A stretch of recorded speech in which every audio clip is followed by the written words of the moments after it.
Bally's construction costs and completion date are in. People won big in football over the weekend. MJ and Steve Wynn riding down the strip in a pirate ship. All of that coming up right now on MTM Vegas.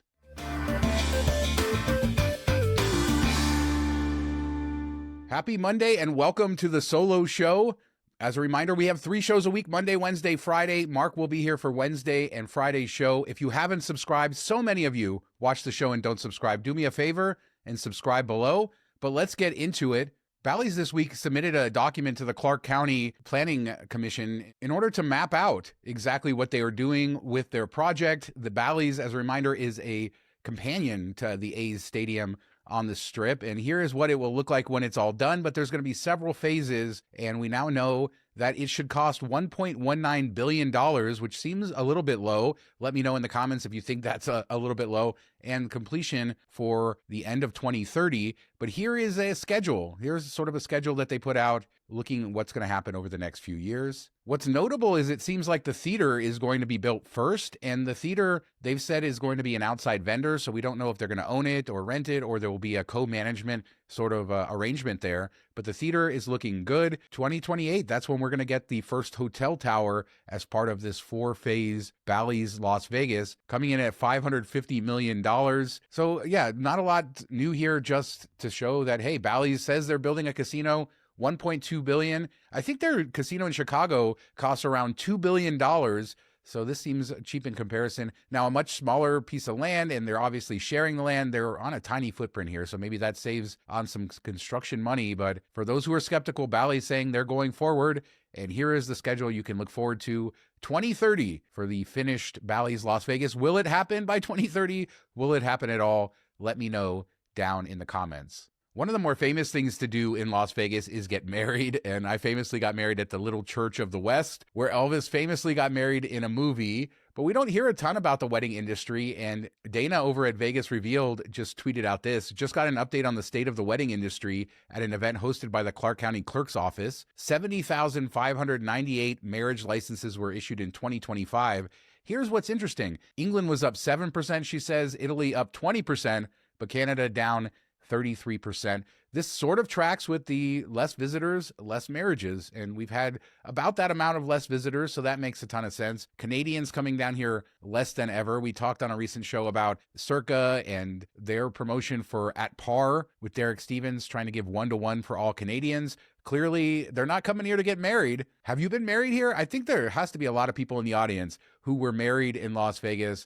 Share your story below. I had 25 years ago almost when I was married at the Little Church of the West. Good times.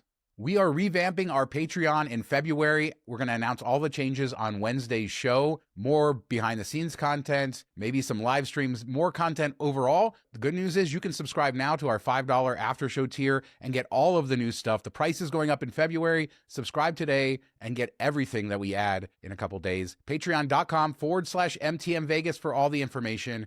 And thanks to everybody who supports us over there. So last May, we talked about Planet Hollywood's poker room reopening, and it was a good sign to see more poker on the strip. We've recently seen renovations and movements of poker rooms. Caesar's Palace comes to mind, where they had a temporary and then they remodeled their original. Palazzo moved theirs into a mall. So lots of stuff happening with poker rooms, but this one reopened in the old Diamond Lounge space upstairs from the casino, and apparently it's not doing good. I know just a couple months ago they hosted a World Series of Poker circuit event, but they are now closing. Planet Hollywood's poker room lasted less than a year, and the old poker room way back when at Planet Hollywood, I think, was down in the casino. This is more detached. We've seen maybe a trend of that happening where we put poker rooms further away from casinos. I wonder how it's going over at Venetian. I still see signs everywhere when you're walking through there directing people to the poker room over in the Grand Canal Shops. But according to Poker News, we're down to just 9 resorts on the strip that have poker rooms. Aria, Bellagio,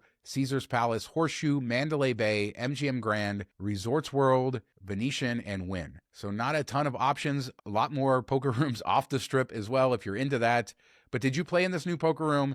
Let me know down in the comments. The NFL is had an exciting postseason for a lot of people. My Packers got eliminated pretty quickly, but this weekend had a lot of interesting stuff happening. We got some insights from the sportsbook on exactly what went down and some of the cooler bets and some of the more interesting Super Bowl bets as well. For example, a BetMGM bettor made a Seahawks future prediction, bet $50,000 to win $1.4 million for Seattle to win the NFC. So that has already happened. And Circa also took action apparently from this same bettor, according to them. Speaking of Circa, Jeffrey Benson tweeted out some interesting facts about these teams going to the Super Bowl. So Circa took a bet 250 to 1 on the Patriots to win the Super Bowl. Good money on that. But the longest odds, the craziest bet, Circa has a bet placed August 25th for the Patriots to defeat the Seahawks, 3,100 to 1. It was a $100 bet. It will pay $310,000 if the Patriots win. You have to wonder if this person's going to hedge, if they're sweating it off. But some big wins on these teams. These were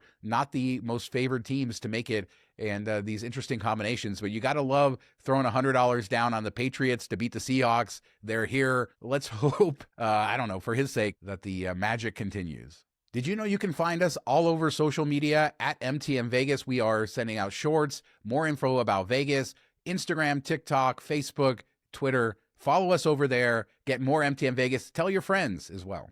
So recently we talked about how the Vegas Loop is expanding and all the tunnels that they're building and the eventual plan, I guess, to have people be able to get to the airport proper via tunnels completely. But right now, that's not the case, but they are starting airport rides, which start like at Resorts World and use some of the tunnels, then use surface streets. I came across this video on the official Vegas account showing how all of this is working.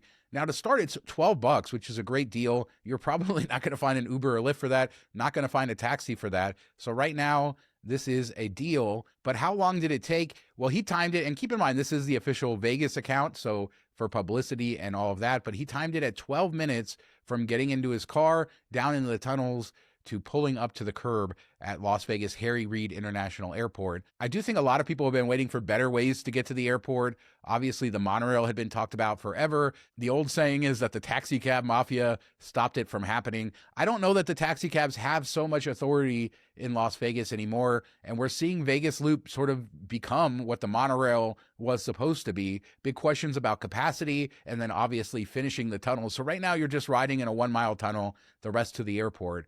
But hey, they're only charging $12, so might as well do it if you're close to there. You can find all the information on their website, but $12 rides, this is what it looks like. Is this something you're excited about? The future of not just this version of it, but being able to arrive at the airport completely in tunnels. But I just have to cover this story, and this is an interesting story. I first saw it from Corey Leviton over at casino.org. He wrote about it, but Steve Wynn did another Instagram post talking about some of his times in Vegas. He's always trying to relate back to the fun and spectacle of the city, and he was telling a story about when they were moving the TI pirate ship from a warehouse about 3 miles from the Strip to where it would live in front of Treasure Island. And MJ just happened to be over at the Mirage staying there, and Steve Wynn told Michael Jackson about the pirate ship, offered to let him go, and of course Michael Jackson shows up at 4 a.m. on a January morning, and they ride on the pirate ship down the Strip. There are no photos or video evidence of this, which is unfortunate, but they arrive there.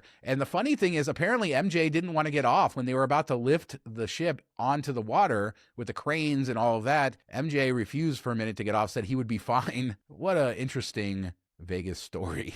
Oh, Steve, can I go too?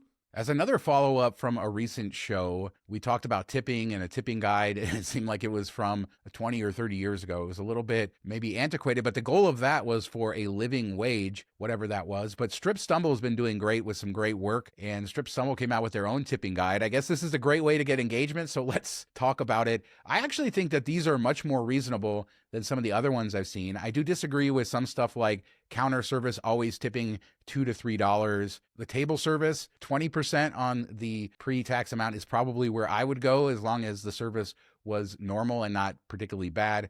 So there's a few things I could nitpick at here, but overall, I think this is a much more realistic view of what it's like to tip in Vegas. Cocktail servers, $3 to $5. We've talked ad nauseum about that. Hand pay jackpot, 2 to 3% of winnings. I know you guys are all over the place, and I think it really doesn't matter how much you win. If you're winning crazy amounts of money, then maybe the percentage goes down, but I know we've had crazy debates about that in the past. Taxi and limo, your shuttle driver, people do often forget to tip shuttle drivers, and then housekeeping. $5 per cleaning, tip daily, not at the end of the stay. I think that's about right. $5 to hold your bags, 10 to 20 for a bellhop to bring them to the room. A lot of options, but this is just a reminder when you see it laid out in this visual style that they're coming for you from every direction. And you know, if you can't afford to tip, then you probably shouldn't partake in some of these things. But I think this is a realistic one, maybe a little bit on the high side for some stuff, but a good reference, I suppose, for people to figure out their Vegas tipping strategy.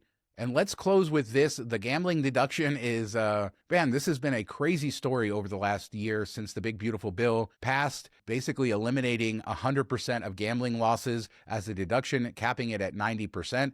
This won't affect most people, but big gamblers, and depending on the type of gambling you do, this could have a significant impact on some people. And the big argument is, how are you not allowed to deduct the losses if you're being taxed on the wins? It doesn't make a ton of sense. And thus, people here in Nevada are pushing hard to get this repealed, to bring it back to 100%, which is what it was before this year. And Dina Titus has been among the biggest advocates of this. She had the Fair Bet Act, which she has tried to get passed in the House and really struggled with that. Well, this week, she tried to get an amendment to the larger spending bill that would change this cap. And no, the House Rules Committee declined to advance the amendment. So another day, another defeat for 100% loss deductions. Dina Titus said that she's disappointed that the House Rules Committee has decided not to move forward with legislation to return the full 100% deduction for gambling losses. There will be other opportunities this year to insert the language into another piece of legislation for consideration on the House floor.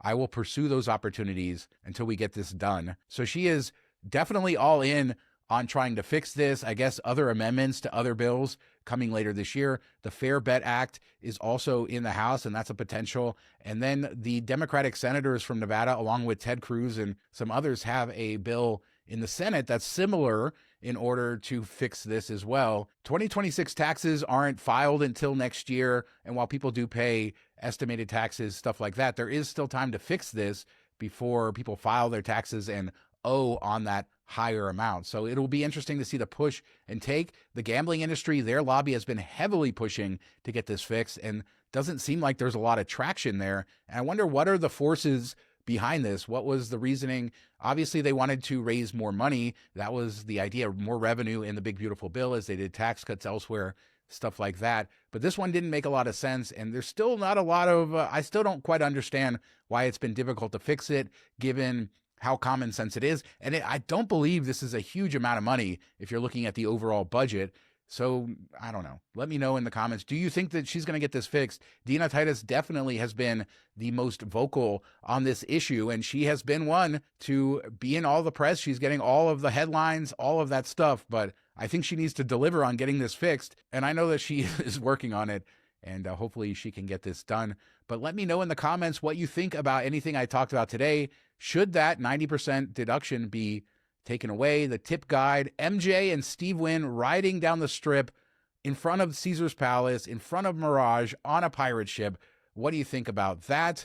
Everything else we discussed on this show. Bally's, are they going to get that thing done? Leave a comment. We do 3 shows a week, solo on Mondays, Wednesday, and Friday with Mark. See you back in a couple days with another show. And thanks so much for watching. Talk to you next time, and have a great week.